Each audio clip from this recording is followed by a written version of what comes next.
Pujilah namanya yang kudus, dengan segenap batinku.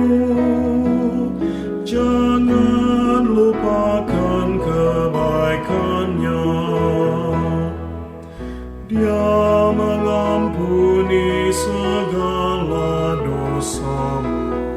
Dia menyembuhkan penyakitmu.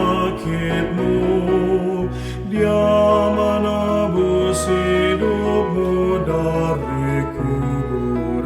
Rahmat dan kasih setia atasmu. Pujilah Tuhan, hai jiwaku. Pujilah namanya yang kudus, dengan segenap batinku. Jangan lupakan kebaikannya. Dia puaskanmu dengan kebaikan. Masa mudamu menjadi baru. Dia menjalankan keadilannya bagi orang-orang yang diperas. Pujilah Tuhan, hai jiwaku. Pujilah namanya yang kudus, dengan segenap batinku.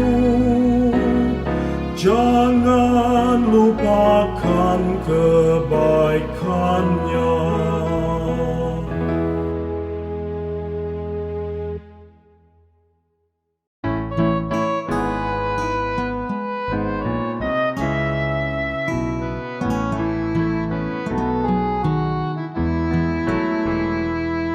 Pujilah Tuhan, hai jiwaku. Pujilah Tuhan, hai jiwaku. Tuhan Allahku, Engkau sangat besar. Pujilah Tuhan, hai jiwaku. Kau yang berpakaian keagungan dan semarak, yang berselimutkan terang bagaikan kain. Kau yang membentangkan langit bagaikan tenda, dan mendirikan kamar lotengmu di dalam air. Pujilah Tuhan, hai jiwaku. Pujilah Tuhan, hai jiwaku. Tuhan Allahku, Engkau sangat besar. Pujilah Tuhan, hai jiwaku. Yang jadikan awan sebagai kendaraanmu, yang bergerak di atas sayap-sayap angin, yang membuat angin jadi pada suruhanmu, dan membuat api yang menyala jadi pelayanmu.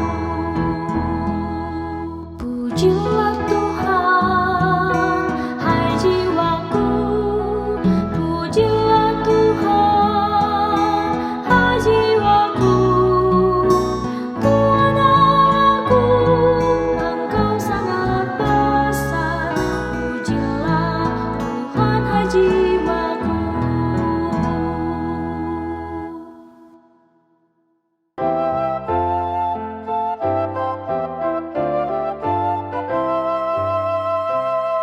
Bersyukurlah pada Tuhan, serukanlah namanya.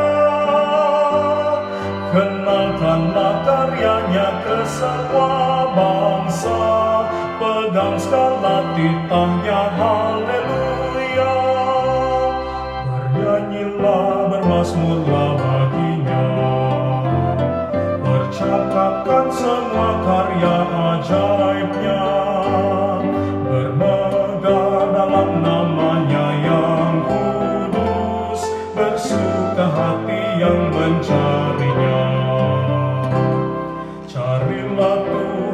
kekuatannya.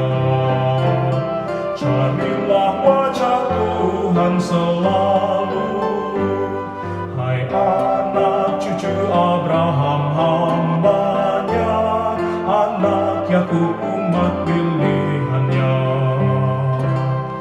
Bersyukurlah pada Tuhan, serukanlah namanya,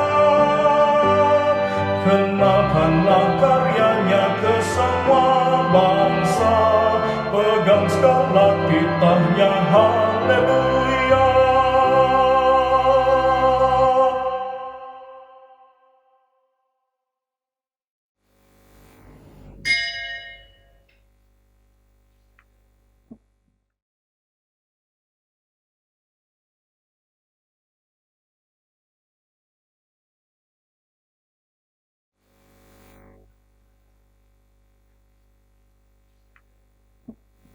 Selamat pagi dan selamat mengikuti kebaktian online di GKI Kosambi Baru.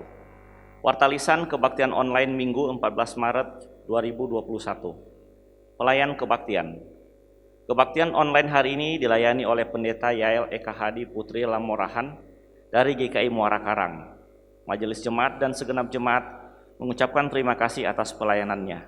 Tuhan memberkati. Liturgi khusus. Kebaktian online hari ini menggunakan liturgi khusus masa raya Paskah, yaitu liturgi Prapaskah 4 yang disusun oleh GKI Sinode Wilayah Jawa Barat. Persekutuan dewasa. Segenap jemaat dan simpatisan diundang untuk mengikuti persekutuan dewasa pada hari Sabtu 20 Maret 2021 pukul 18 WIB melalui Zoom dengan tema melayani itu ngeribetin, dilayani oleh Pendeta Indriati Chandra. Sekian wartalisan pada hari ini dan kita bersaat teduh sejenak.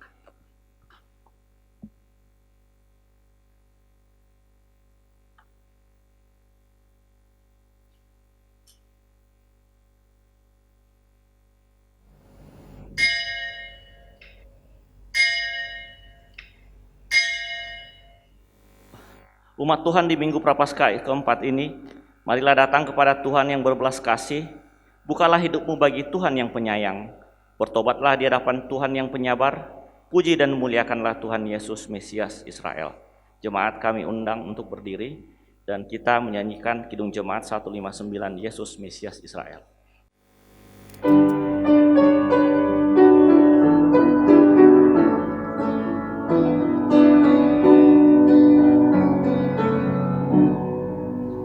Yesus Mesias Israel, Yesus Engkau Immanuel, Yesus harapan dunia, Juru Selamat Engkaulah.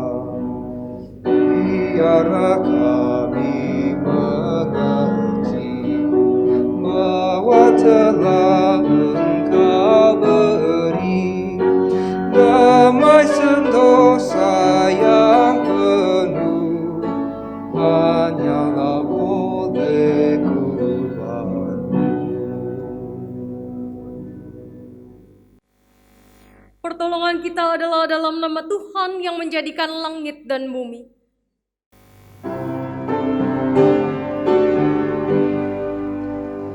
Amin, amin, amin.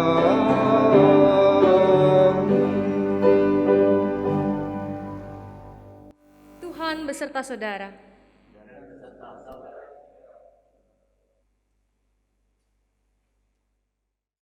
Sebagai orang percaya, tentu setiap kita rindu mengalami pemulihan dari hukuman dosa,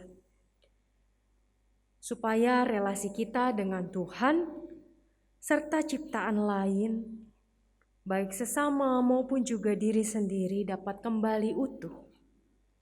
Namun pemulihan itu kadang sulit untuk dirasakan. Kita cenderung mengandalkan pengetahuan dan kekuatan serta kemampuan kita sendiri sebagai manusia.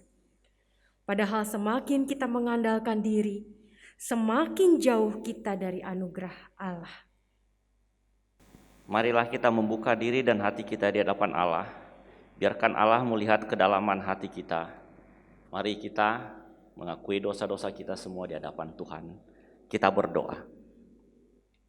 Allah yang Maha Tahu, kami terdiam saat menyadari bahwa di hadapan-Mu tidak ada yang bisa kami sembunyikan dan tidak ada yang bisa kami tutupi.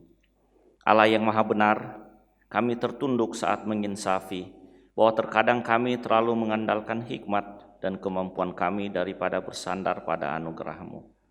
Allah yang Maha Kudus, kami tersungkur mengakui bahwa hidup kami tidak akan pulih tanpa rangkulan dan belas kasih-Mu.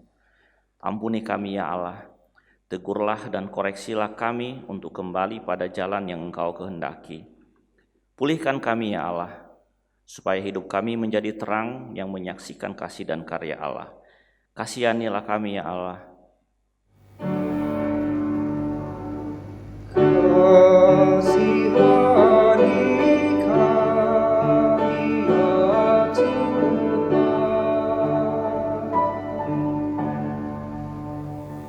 Di dalam nama Tuhan Yesus Kristus kami berdoa. Amin. Umat Tuhan, kami undang untuk berdiri.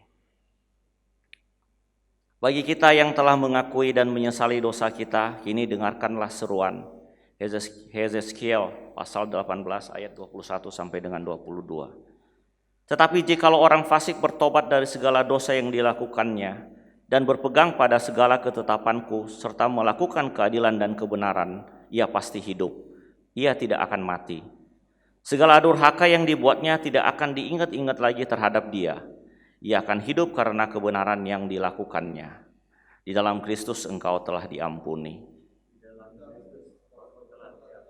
Damai Kristus bagimu.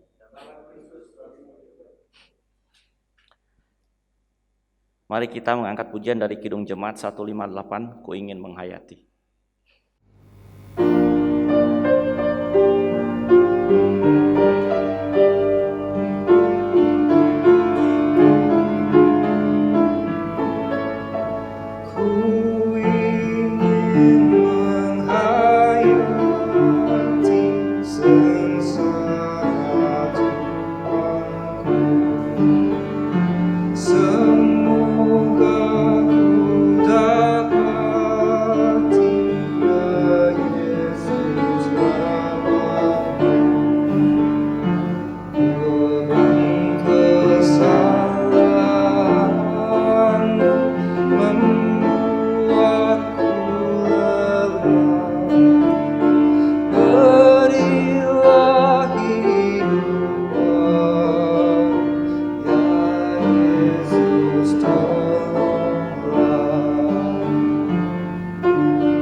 Bapak Ibu, saudara-saudara yang terkasih di dalam Tuhan, kita mempersiapkan hati dan pikiran kita.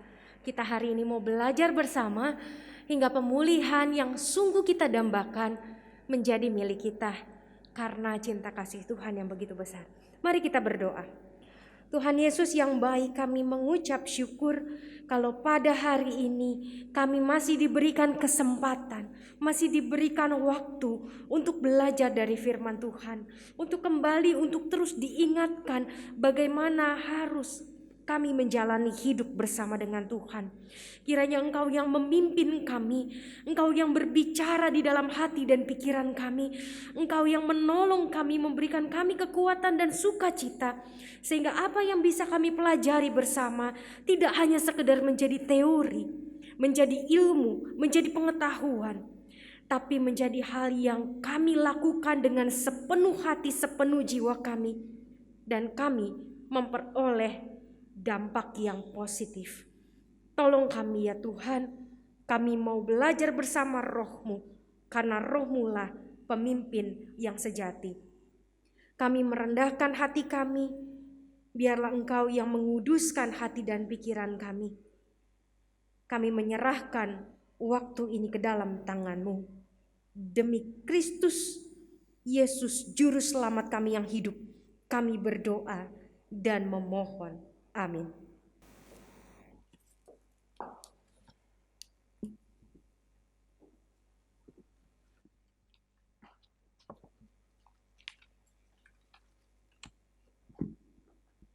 Bacaan pertama diambil dari Bilangan 21 ayat 4 sampai 9.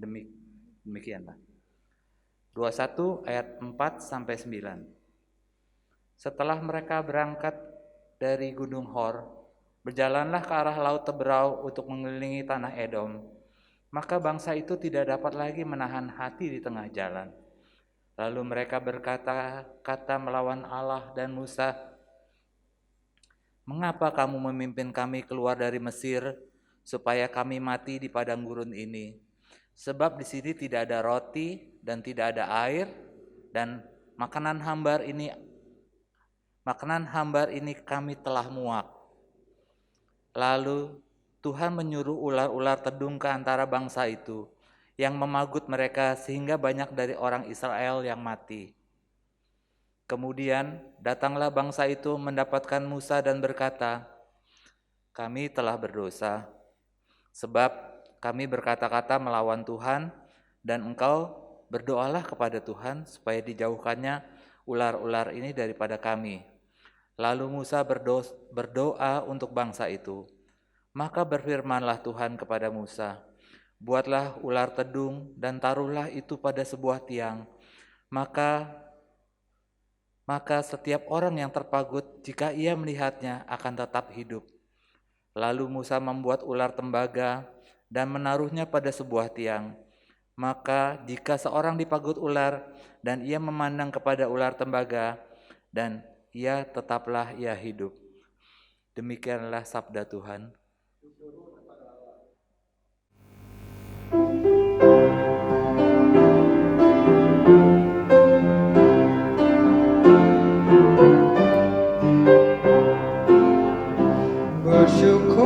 Bersyukurlah pada Tuhan, karena Dia baik, bahwasanya untuk selamanya kasih setianya.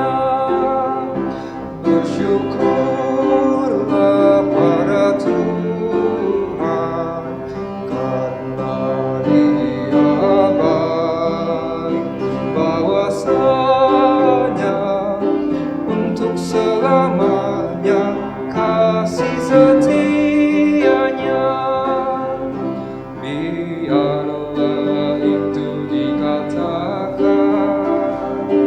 orang-orang yang ditebus Tuhan, yang ditebusnya dari kuasa yang menyesatkan, yang dikumpulkannya dari negeri-negeri, dari timur dan dari barat, yang dikumpulkannya dari negeri-negeri, dari utara dan selatan. Bersyukurlah pada Tuhan, karena Dia baik, bahwasanya untuk selamanya kasih setianya.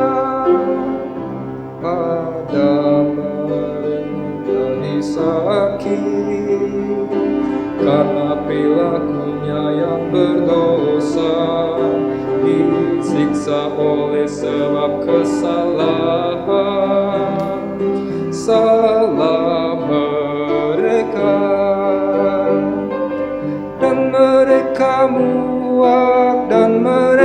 muak terhadap segala makanan, dan mereka sudah sampai pada pintu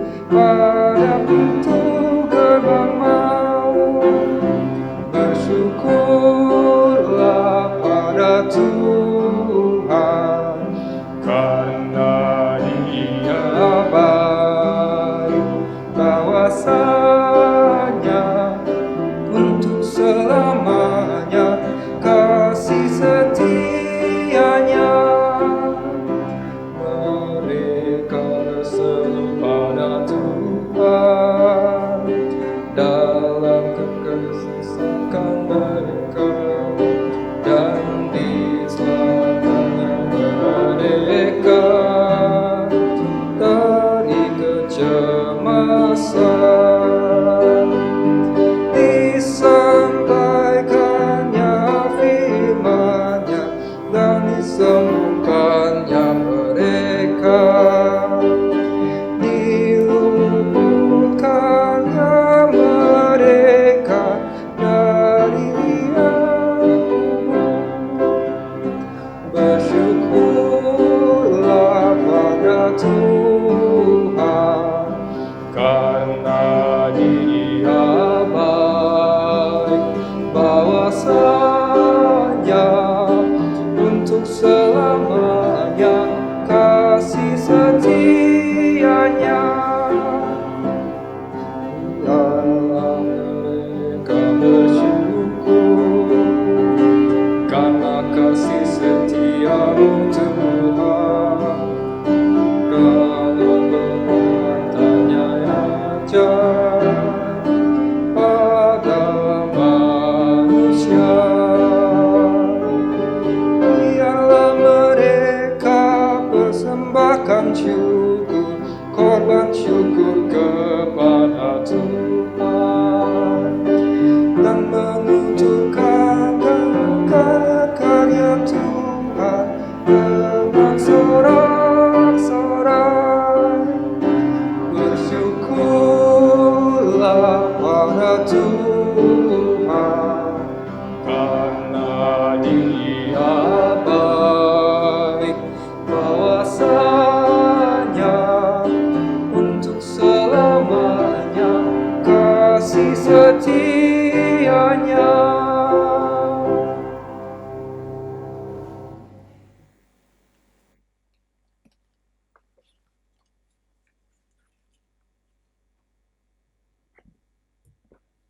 Bacaan kedua diambil dari Efesus 2 ayat 1 sampai 10. Kamu dahulu sudah mati karena pelanggaran-pelanggaran dan dosa-dosamu.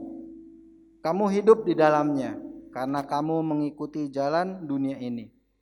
Karena kamu mentaati penguasa kerajaan angkasa, yaitu roh yang sekarang sedang bekerja di antara orang-orang durhaka. Sebenarnya dahulu kami semua juga menghitung di antara mereka ketika kami hidup di dalam hawa nafsu daging dan menuruti kehendak daging dan pikiran kami yang jahat. Pada dasarnya kami adalah orang-orang yang harus dimurkai, sama seperti mereka yang lain.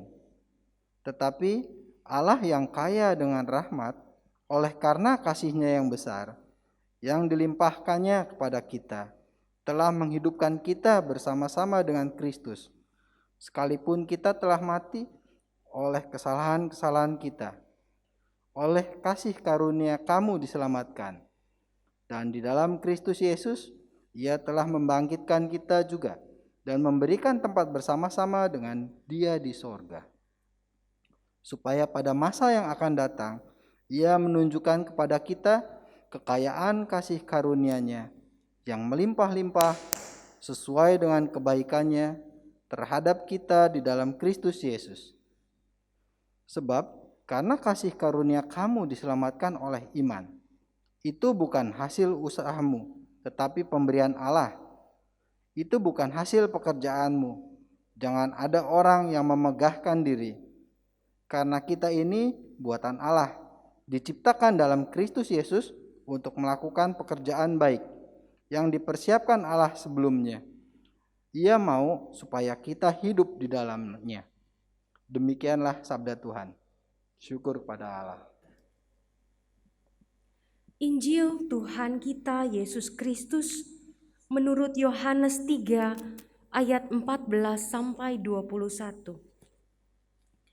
Dan sama seperti Musa meninggikan ular di padang gurun, demikian juga Anak Manusia harus ditinggikan, supaya setiap orang yang percaya kepadanya beroleh hidup yang kekal.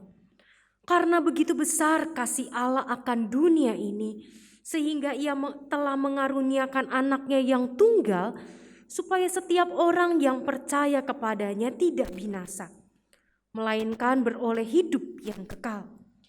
Sebab Allah mengutus anaknya ke dalam dunia bukan untuk menghakimi dunia, melainkan untuk menyelamatkannya oleh Dia. Barang siapa percaya kepadanya, ia tidak akan dihukum.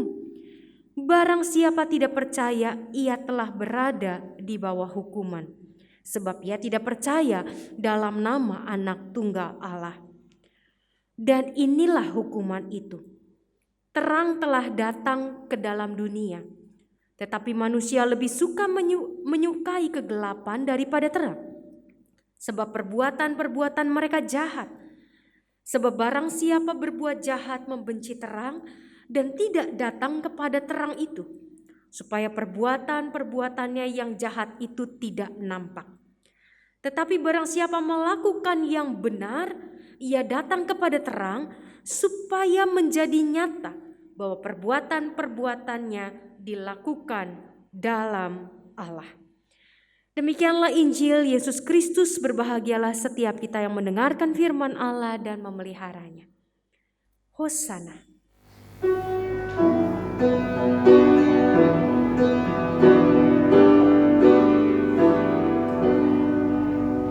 Hosana, Hosana, Hosana.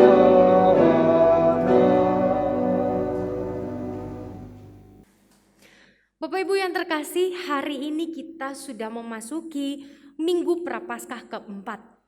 Tidak terasa kita sudah mulai 1 tahun berada di dalam pandemi yang memang tidak mudah bagi kehidupan kita juga sebagai gereja Tuhan.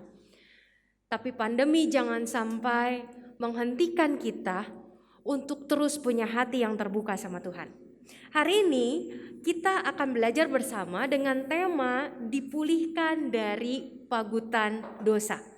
Ketika saya mempersiapkan bahan ini, saya mengingat sebuah kejadian yang menurut saya lucu, karena gak pernah saya melihat suami saya itu takut sama binatang yang kecil. Jadi suatu saat kami sedang membersihkan rumah halaman, lalu kami gak tahu ternyata ada sarang lebah nempel di pohon yang ada di depan pintu masuk kami. Lalu suami saya bilang, "Ma, ada lebah, Ma." Iya, lebah doang kan gitu. Karena mungkin buat saya yang gak pernah disengat lebah, saya tidak punya pengalaman yang menyeramkan, menakutkan, dan membuat trauma karena disekat lebah. Tapi suami saya ketakutan, gak mau keluar gitu. Kenapa? Itu kan ya jangan diganggu, saya bilang ya, jangan diganggu kan gak bakal nyerang. Lu kagak tahu sakitnya, mah gitu. Rupanya waktu kecil dia pernah disengat lebah, dan sengatan itu membuat dia harus pergi ke rumah sakit. Ketika saya membaca juga artikel-artikel, ternyata lebah-lebah itu bisa sengatannya itu bisa membunuh bahkan lebih dari ular gitu ya. Tapi ketika hari ini kita bersama-sama membaca bacaan tentang ular begitu ya, bagaimana gigitan ular itu bisa membuat seseorang juga meninggal, kita tidak sedang membandingkan bisa mana lebih kuat atau lebih meracuni manusia. Tapi kita mau lihat dampak yang diberikan oleh pagutan, bisa baik ular maupun serangga yang lain, termasuk juga dosa. Karena ternyata ketika saya melihat banyak sekali kemiripan. Nah, Mari kita coba lihat reaksi tubuh manusia ketika terkena racun ular atau bisa ular, termasuk juga sengatan lebah ataupun binatang lain yang bisa menyengat. Yang pertama adalah ketika habis digigit biasanya langsung bengkak. Dan ketika ketika tangan mulai bengkak atau anggota tubuh kita yang lain mulai bengkak karena gigitan itu rasanya untuk dipegang itu sakit sekali. Ketika sudah bengkak sakit, dan ketika racun itu mulai menjalar, kita mulai sesak nafas.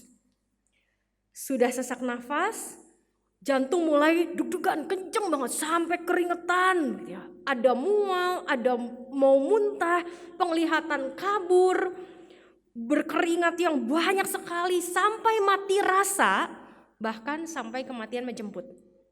Itu adalah ciri dari gigitan ular. Dan di dalam firman Tuhan, dosa itu dianggap sebagai racun, dosa itu seperti racun ular.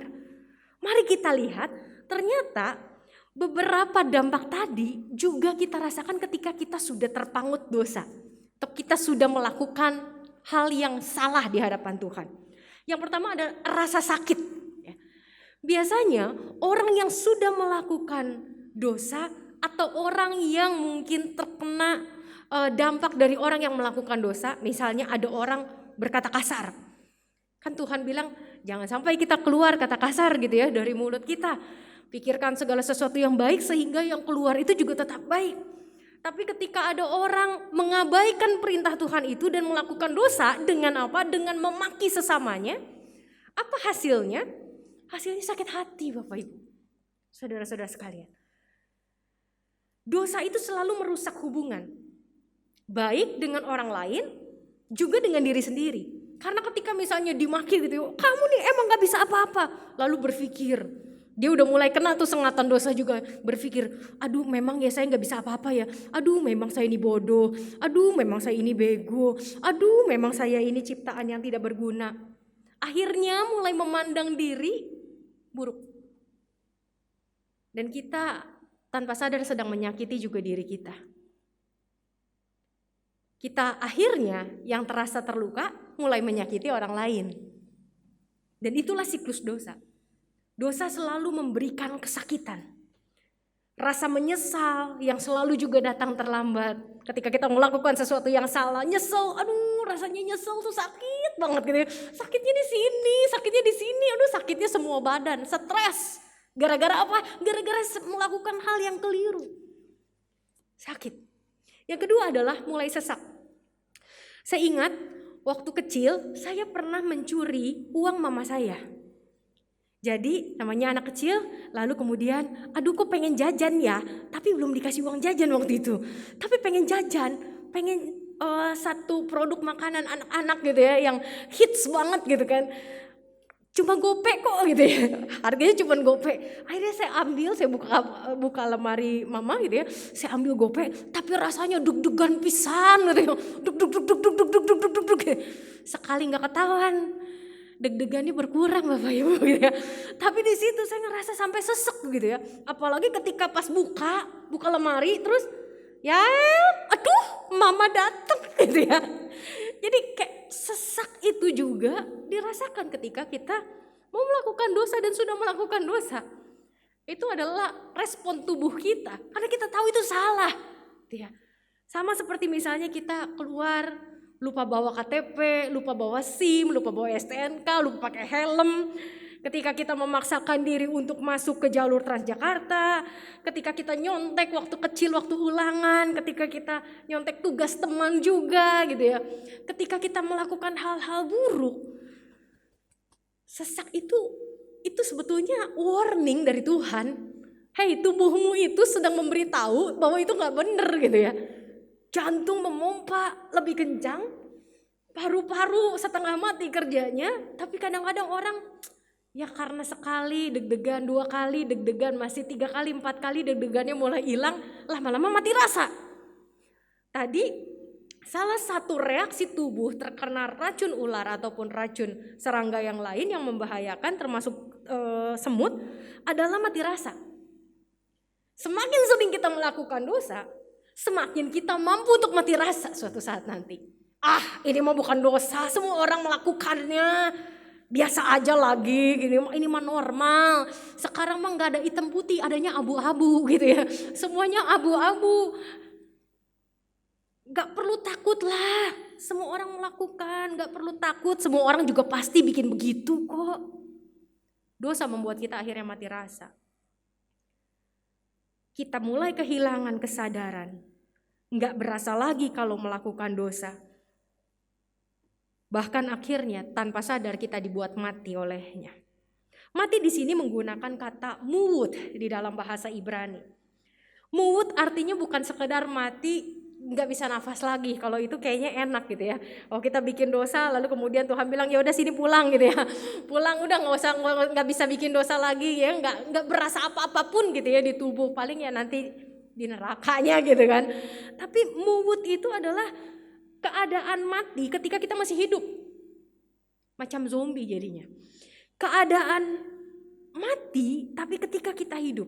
Mati itu dikaitkan dengan perasaan bersalah, tidak sukacita, perasaan malu, perasaan takut yang berkepanjangan, yang menguasai hati dan pikiran. Dan itulah sebetulnya kematian yang sesungguhnya. Bapak Ibu, saudara-saudara terkasih, pernah nggak merasa malu gitu ya? Saking malunya sampai kita harus kemudian mungkin pergi dari sebuah komunitas. Ada seorang sahabat, ketika dia melakukan kesalahan, lalu dia sempat tanya, perlu gak ya gue keluar dari gereja? Nanti kalau orang tahu bagaimana? Saya bilang, orang tahu, ya sudah, yang penting kamu bertobat. Tapi malu malu. Dan rasa malu itu seperti menghantui gua setiap hari. Tiap ketemu gua udah baper. Jangan-jangan dia bersangka begini sama gua, pasti dia ngomongin gua, pasti dia mikir gini tentang gua. Gak bisa kayaknya gua butuh komunitas baru. Bapak Ibu, segitu besarnya dampak dosa. Rasa malu bisa menghancurkan kita secara luar biasa. Membuat kita gak bisa tidur, gak enak makan, gak bisa kerja. Tiap ketemu orang merasa takut, tiap ketemu orang selalu merasa dihakimi. Dan itu dampak dosa. Dan itulah yang disebut kematian. Sepertinya kemana-mana tuh kita gak pernah tenang. Takut ketemu ini, nanti takut ketemu ini. Pindah rumah sampai rumahnya yang jauh sekalipun, biar gak ketemu orang, tapi bisa aja kan ketemu orang. Akhirnya kita mengunci diri, gak mau bergaul, dan lain sebagainya. Dampaknya besar. Dan itulah kematian yang sesungguhnya. Kematian ketika kita masih bernafas. Kita merasakan hal-hal yang tidak nyaman ketika kita masih hidup. Nah sekarang yang menjadi pergumulan dan tantangan juga hal yang harus kita lakukan adalah apa yang harus dilakukan nih? Apa yang harus kita lakukan ketika kita sudah dipangut oleh dosa? Karena tidak ada satupun orang yang tidak pernah berdosa, bukan? Firman Tuhan mengatakan dengan jelas bahwa semua orang pasti pernah berdosa dan pasti melakukan dosa dan sudah kehilangan kemuliaan Allah. Pertanyaannya, Tuhan memberikan sebuah jaminan, Tuhan memberikan sebuah janji bahwa aku akan membebaskan kau dari panggutan dosa. Tapi ada hal yang juga harus kau lakukan. Apa yang harus kita lakukan? Jadi ketika saya coba gali dari suami saya, waktu kamu habis digigit, karena dia juga gak pernah digigit ular, saya juga gak pernah digigit ular. Jadi dia berbagi soal ketika dia habis digigit lebah.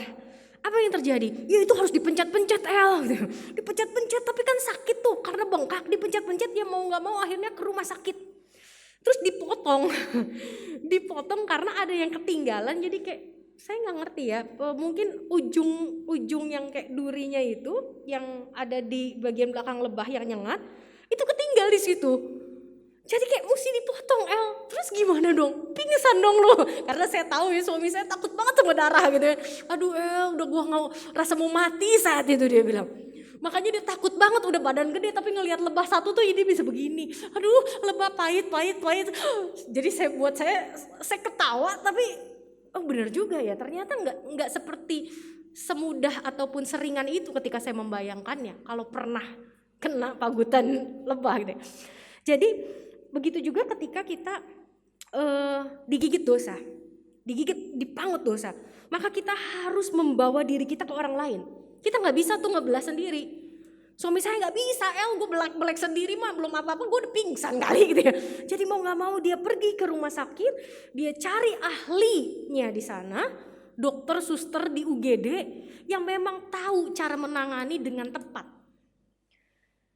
Ketika kita dipangut oleh dosa, siapa yang kita cari? Kita perlu cari Tuhan. Karenanya di Bilangan 21 ayat 7 dikatakan bagaimana bangsa Israel itu datang kepada Tuhan.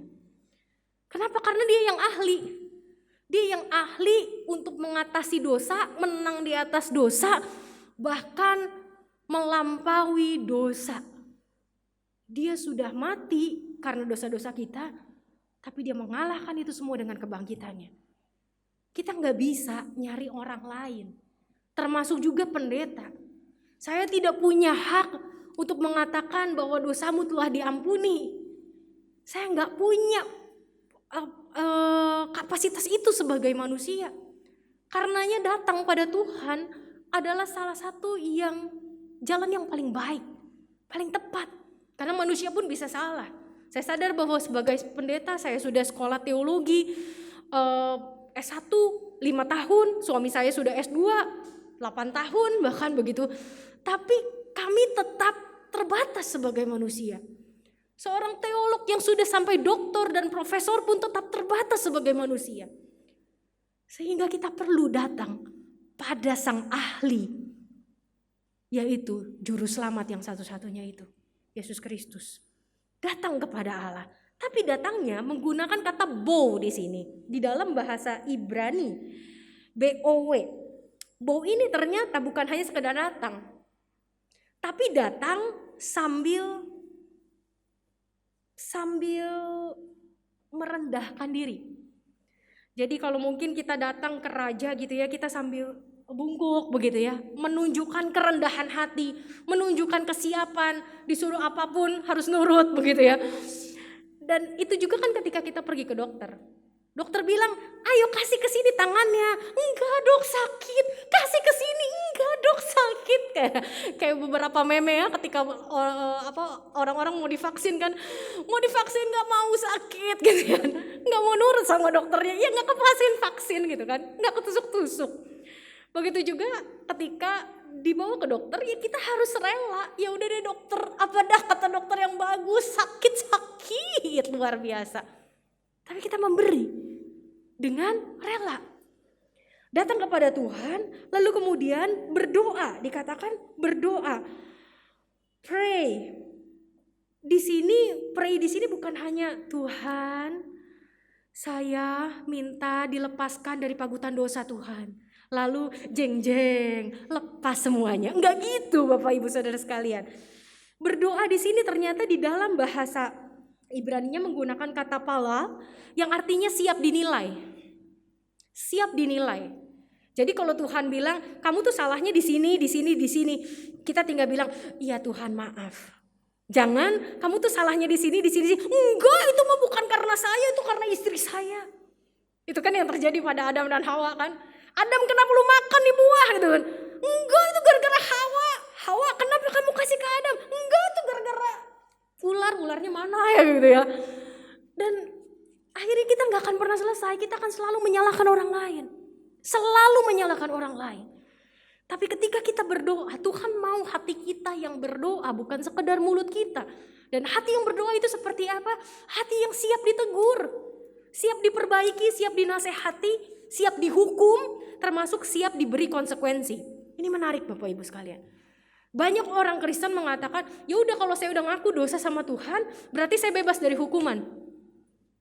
Jangan salah. Tuhan Allah kita bukanlah Allah yang mau dipermainkan. Apa yang kita tabur harus kita tuai. Ada seorang pemuda datang pada saya. Kak, aku mengambil uang perusahaan. Waduh. Terus perusahaan tahu nggak? Belum tahu Kak. Tapi hatiku nggak nyaman sekali ketika aku nyimpen ini. Jadi aku pengen bilang. Tapi aku mau bilang kakak dulu. Yaudah kita berdoa. Apa yang kamu harapkan? Aku sih harap perusahaan memberikan ampun. Tentu saya ketika diceritain begitu, saya juga sebagai pendetanya pengennya dia gak dapat hukuman ketika dia ngaku. Karena ngaku aja butuh kebesaran hati Bapak Ibu. Ngaku aja tuh butuh keberanian. Hari Seninnya, itu hari Jumatnya dia datang, hari Seninnya dia bilang ke bosnya. Bosnya melaporkan dia ke Polres. Sampai akhirnya dia ditahan dan sampai saat ini dia masih ditahan. Di tahanan Jakarta Utara. Saya berpikir sama Tuhan, anak pemuda ini sudah ngaku dosa. Dia sudah minta maaf juga sama Tuhan. Saya melihat bagaimana dia menyesal. Saya melihat bagaimana dia hancur karena salah memilih. Tapi kenapa Tuhan kok tetap buat dia ada di penjara? Dari sejak bulan September lalu, Bapak Ibu, sampai hari ini dia masih ada di tahanan. Lalu saya bertanya sama Tuhan, kenapa? Hal sederhana yang kemudian muncul dalam hati saya. Ya apa yang ditabur harus dituai. Dan itu adalah proses pembelajaran. Karena kalau misalnya kita bikin salah, dikit-dikit diampunin, lama-lama kan besar kepala. Justru kita tahu setiap pilihan kita pasti ada konsekuensinya. Dan di situ kita justru membuat diri berpikir lebih matang untuk mengambil keputusan. Bapak Ibu, Tuhan mau kita datang dan membawa hati yang berdoa. Yang artinya siap dinilai, siap diberi konsekuensi. Kalau memang salah, mari kita jalani konsekuensinya. Jangan kita marah sama Tuhan. Tuhan gak sayang sama saya udah minta maaf. Kok Tuhan gak kasih saya ampun? Kok saya tetap dihukum? Tuhan bukannya tidak sayang ketika tetap memberikan hukuman kepada kita. Tapi justru karena besarnya sayang dia sama kita, maka dia menghajar kita dengan kebenaran. Dan yang ketiga adalah memandang. Jadi kalau di bilangan itu orang-orang yang sudah terpagut diminta untuk memandang ular tedung yang dibuat. Memandang di sini berarti mengarahkan hati kepada Tuhan. Bapak Ibu, saya itu suka sekali yang namanya binatang, khususnya peliharaan kayak anjing begitu ya. Pokoknya saya suka binatang gitu. Suatu saat gara-gara ada seekor anjing yang lucu, ketika saya sedang naik sepeda, ini waktu saya SD, ketika saya naik sepeda ada anjing yang lucu, saya ngeliat tuh anjing, saya lupa tuh sepeda kemana, saya masuk nyusruk ke tempat sampah. Itu udah sebuah pengalaman yang memalukan karena saya bersepeda gak sendirian sama 5 orang teman, jadi diketawainnya rame-rame gitu. Tapi di situ saya belajar bahwa ketika kita mau mengarahkan mata kita, mengarahkan pandangan kita, ya berarti seluruh badan pun harus ke situ. Kalau enggak, mata kemana, badan kemana, ya jeblos.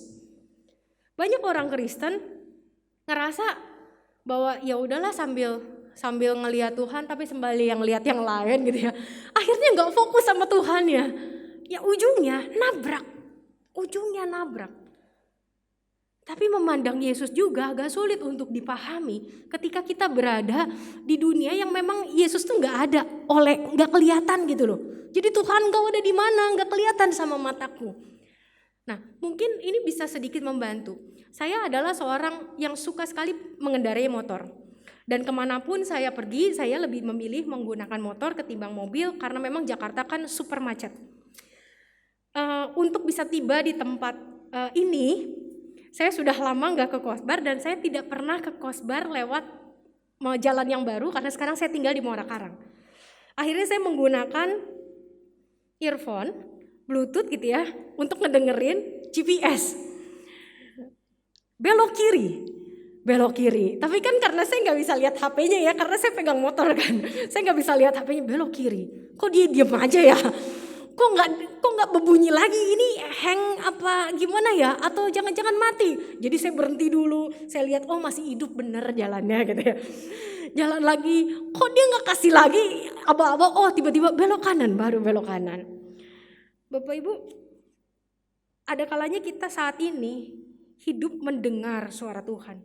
Lewat firman Tuhan, lewat khotbah, lewat renungan, lewat pengalaman orang lain. Karena Tuhan yang gak kelihatan oleh mata. Tapi ada kalanya kita tidak mendengar apapun. Pernah gak sih Bapak Ibu ngalamin begitu? Gak ngedengar apapun, tapi harus percaya. Harus percaya bahwa ini nyala gitu ya. God positioning sistemnya tuh nyala gitu ya. Tapi kok gak dengar suara apapun ya Tuhan. Saya harus ke kiri apa ke kanan? Dan seringkali itu yang membuat kita goyah. Kita memilih untuk bertanya sama manusia. Kita berhenti, bukan kita tanya sama Tuhan dan memastikan. Kalau saya bisa membuka HP saya dan melihat aplikasinya, oh masih tetap di track yang benar. Tapi sayangnya Tuhan juga gak gitu semudah itu. Kita nanya sama orang, dan orang bisa membawa kita pada jalan yang salah. Ada kalanya Tuhan minta kita bertahan, mengarahkan hati kepadanya, percaya, dan meminta Dia untuk membimbing kita, mempercayakan diri kepadanya, bersandar kepadanya. Walaupun kita kadang gak mendengar, walaupun kadang kita gak mengerti, Tuhan mau kita percaya. Ketika kita sudah menjadi pribadi yang mau datang sama Tuhan, mau ditegur, mau dinilai, mau diberi konsekuensi, mau dihukum, bagaimana supaya kita tidak jatuh pada lubang yang sama, yaitu terus dengan memandang Dia. Dengar-dengaran sama Dia. Mencoba untuk cari tahu apa yang Tuhan mau. Bukan apa yang kita mau. Kenapa harus Tuhan? Karena Tuhanlah sumber keselamatan kita. Karena Dialah juru selamat yang mampu membebaskan kita dari maut. Karena Dia yang sudah melewati masa itu. Dan karena Dialah yang selalu membawa terang dalam hidup kita. Terang itu penting, Bapak Ibu Saudara sekalian. Tanpa terang, kita gak akan lihat di mana kotornya. Saya pernah tinggal di satu rumah yang jendelanya agak kurang. Ketika mati lampu, gelap gulita. Ketika gelap gulita, saya harus mengambil baju. Tapi karena gelap, ya udahlah raba-raba, ambil aja, pakai. Nyampe gereja, jemaat, Bu, bajunya kebalik, Bu. Oh ya Tuhan, gitu ya. Bajunya kebalik, jahitan di luar gitu kan. Karena apa? Karena gelap. Karena gelap, karena waktu itu satu jelambar mati lampu gitu ya. Lampu jalan aja kagak kelihatan gitu. Tapi Bapak Ibu yang terkasih, gelap itu membahayakan. Membuat kita bisa salah. Membuat kita bisa salah memilih. Membuat kita bisa gak membuang hal-hal yang harusnya dibuang. Firman Tuhan bilang buanglah segala sesuatu yang buruk, ya kegeraman, iri dengki dan lain sebagainya. Tapi kita nggak buang karena gelap dan nggak kelihatan, seakan-akan nggak kelihatan. Mana tahu kita ngelihat wajah istri kita ternyata dia punya dendam kesumat sama kita. Mana tahu kita memandang anak kita ternyata dia punya dendam kesumat sama kita gitu ya. Dia marah luar biasa sama kita. Mungkin kita nggak bisa lihat. Tapi tugas kita adalah menerangi juga diri kita sendiri. Ketika diterangi, kita akan buang hal-hal yang memang sudah tidak baik lagi dan sudah tidak pantas untuk dipertahankan. Terang menolong kita memilih, menyortir, mana yang harus keluar, mana yang harus masuk. Ketika gelap, kita akan menumpuk segala sesuatu. Kita akan menumpuk dendam, kita akan menumpuk kemarahan, kita akan menumpuk egois, kita akan menumpuk segala macam kemarahan. Terang menolong kita membersihkan diri. Terang menolong kita hidup dalam damai sejahtera. Dan yang terakhir, kenapa Tuhan? Karena hanya Tuhan yang mampu memberi kita kasih yang selalu mengalir dan tidak pernah berhenti. Bapak Ibu sekalian, anggaplah ini botol. Botol ini adalah kantong cinta kita.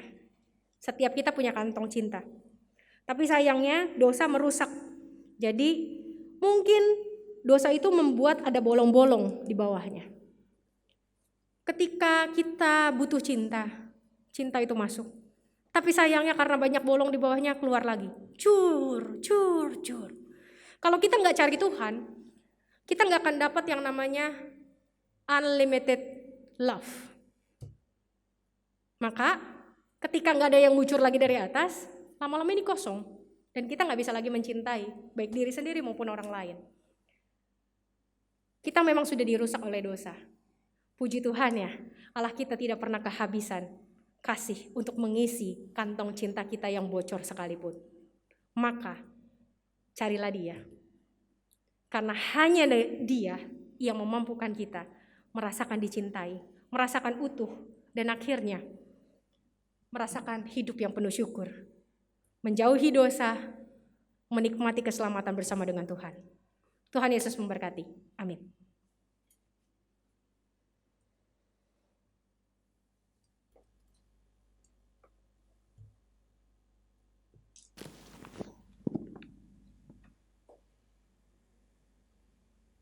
Mari kita bersama dengan umat Allah di masa lalu, masa kini, dan masa depan mengingat janji baptisan kita dengan mengikrarkan pengakuan iman rasuli yang demikian.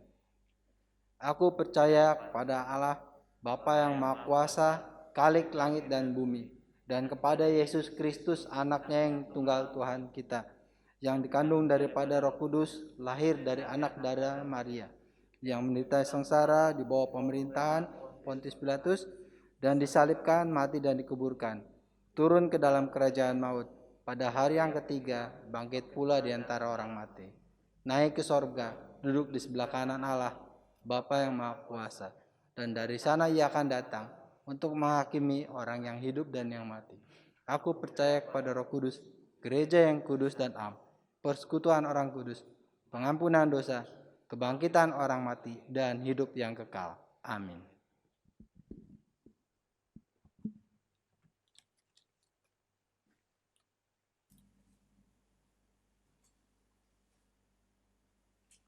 Mari Bapak Ibu Saudara terkasih, kita menyatukan hati kita, membawa hati kita untuk membawa juga doa syafaat kita dengan kerendahan hati di hadapan Tuhan. Mari kita berdoa.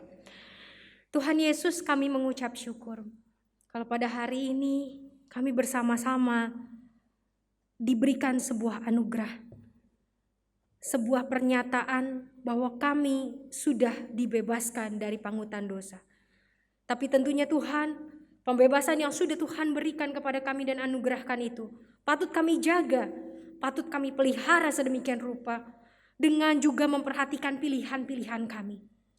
Kami mau senantiasa untuk datang kepadamu Tuhan dengan kerendahan hati kami. Kami mau datang untuk mendengar Engkau, menerima nasihat-Mu. Hati yang siap untuk dinilai dan diselidiki. Selidiki kami ya Tuhan. Selidiki kami setiap hari. Sehingga kami setiap hari pun bisa membuang hal-hal yang memang harus dibuang. Dan menyimpan hal-hal yang harus kami simpan. Kami tidak menumpuk sampah di dalam hati dan pikiran kami. Kami tidak menumpuk kepahitan, kekecewaan, kemarahan yang mungkin kami terima dari orang lain dalam hati dan batin kami. Kami mau terus dinilai. Kami mau terus diterangi oleh Tuhan. Dan mampukan kami untuk terus memandang-Mu Tuhan. Mengarahkan hati kami, mengarahkan diri kami. Berjalan menuju Tuhan dan bukan ke arah yang lain. Serta terus menerima tuntunan-Mu. Dan menjaga integritas kami. Kami mau baik mata kami maupun tubuh kami, hati kami maupun jiwa kami, semuanya terarah kepada Tuhan saja. Karena itulah Tuhan yang bisa kami lakukan untuk menjaga keselamatan kami dan menjaga apa yang sudah Tuhan anugerahkan dalam hidup kami. Hari ini kami mau berdoa Tuhan untuk saudara-saudara kami yang bergumul di tengah COVID-19. Yang sedang sakit, yang sedang mencari pekerjaan, yang sedang mengalami kelemahan tubuh tapi tidak bisa mengecek kesehatan karena kondisi pandemi yang berkepanjangan ini. Kami berdoa untuk saudara-saudara kami yang belajar jarak jauh, yang harus setiap hari berjumpa dengan dosen dan kawan-kawan lewat media online. Berikan kepada mereka semangat, berikan kepada mereka sukacita, karena kami tahu Tuhan tidak mudah menjalani ini semua. Tanpa semangat, sukacita dan damai sejahtera dari Tuhan, kami dengan mudah untuk putus asa. Kami merasa hidup ini terlalu berat. Akhirnya dengan mudah kami mengalami depresi dan stres. Tuhan tolong kami, agar setiap kami betul-betul terus mendapatkan terang kasih Tuhan. Sesulit apapun, seberat apapun jalan yang harus kami lewati, ada Tuhan yang senantiasa memegang tangan kami, sehingga keselamatan tetap menjadi milik kami. Kami berdoa khususnya untuk gereja kami, GKI Kosambi Baru. Tuhan berkati setiap program yang sedang disusun, pemilihan penatua Tuhan. Kiranya Tuhan yang memimpin segala proses sehingga gereja kami tidak kekurangan pelayan. Di tengah pandemi kami diperhadapkan oleh berbagai macam tantangan dalam kehidupan bergereja. Kami butuh pelayan-pelayan yang takut akan Tuhan. Kami butuh pelayan-pelayan yang punya hati untuk Engkau, yang terus melayani setiap hari, bahkan ketika kami tidak bisa berkumpul dan bertegur sapa di gereja. Kami butuh pelayan-pelayan yang peka terhadap suara Tuhan, terhadap kebutuhan jemaat. Karenanya Tuhan, biarlah Engkau yang menuntun segala proses yang harus dijalani oleh kami sebagai gereja-Mu. Kami percaya Kau adalah Sang Kepala Gereja. Tidak pernah kami kekurangan, karena Kau akan selalu melengkapi dan menyempurnakan segala sesuatu. Kami berdoa untuk bangsa dan negara kami, secara khusus untuk distribusi vaksin. Kiranya Tuhan yang menolong agar setiap distribusi vaksin ini dapat berguna, menjalan dan membuat roda perekonomian, pendidikan, spiritual, agama juga dapat berjalan dengan lebih baik lagi. Kiranya Tuhan, masyarakat juga siap untuk mendapatkan vaksin dan terus melakukan protokol yang sudah ditetapkan. Kami berdoa untuk pemimpin kami berdoa untuk presiden kami.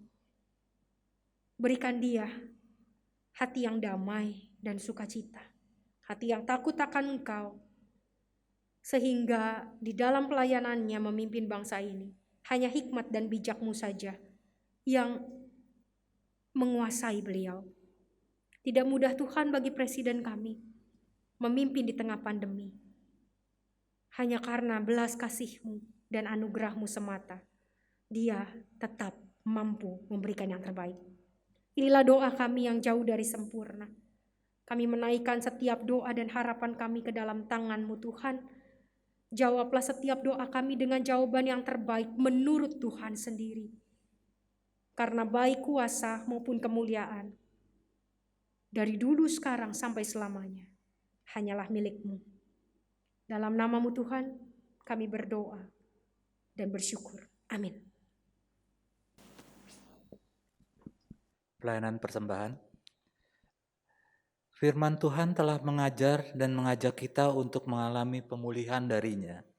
Karena itu, marilah kita syukuri perbuatannya dengan pemberian persembahan syukur kepada Tuhan.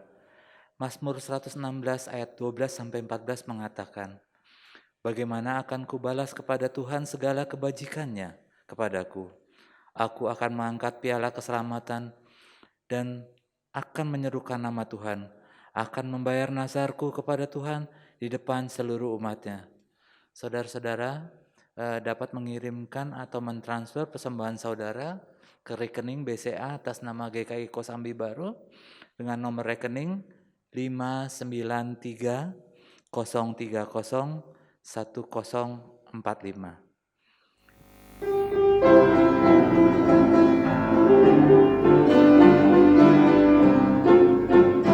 Ucap syukur pada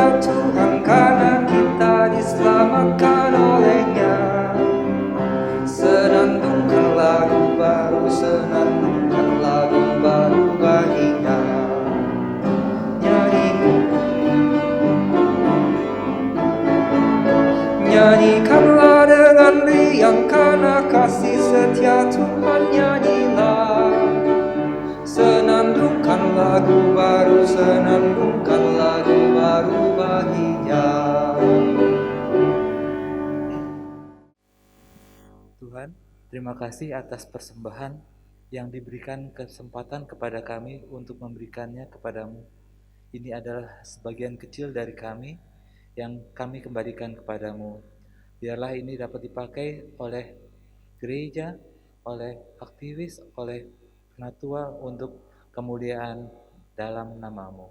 Terima kasih Tuhan, dalam nama Tuhan kami Yesus Kristus kami berdoa. Amin.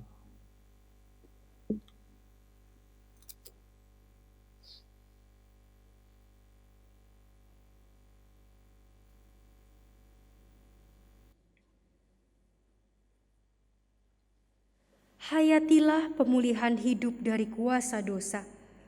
Kiranya keseharian kita menjadi ibadah yang sejati dan persembahan yang hidup bagi Kristus yang telah menebus kita.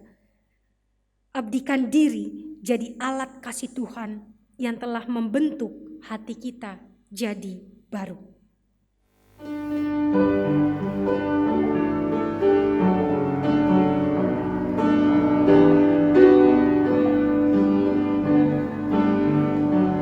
Kami bangkit dari abu, dari segala jahat.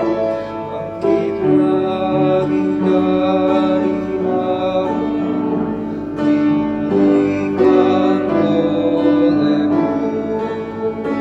Jadi tangis kami Tuhan, telah Kau perhatikan.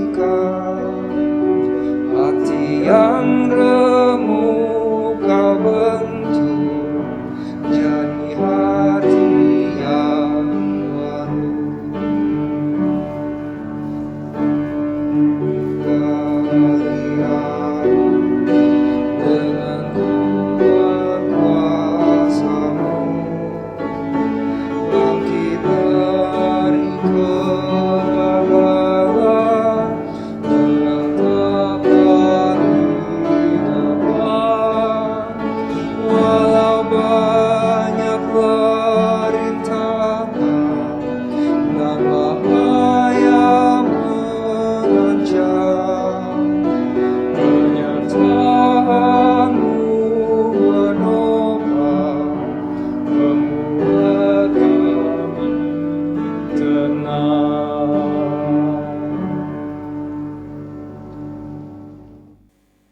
Tuhan sudah membebaskan kita dari pagutan dosa. Tapi kita masih punya tanggung jawab untuk memelihara hidup kita. Arahkanlah hati kepada Tuhan. Jadilah saksi Kristus. Terpujilah Tuhan. Mari kita bersama-sama menerima berkat Tuhan.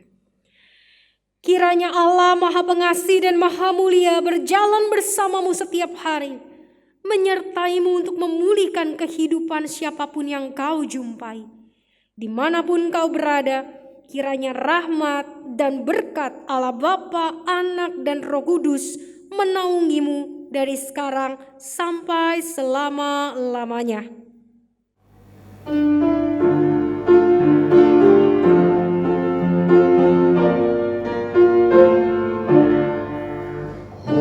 Hosana, Hosana, Hosana, Hosana, Hosana, Hosana, amin.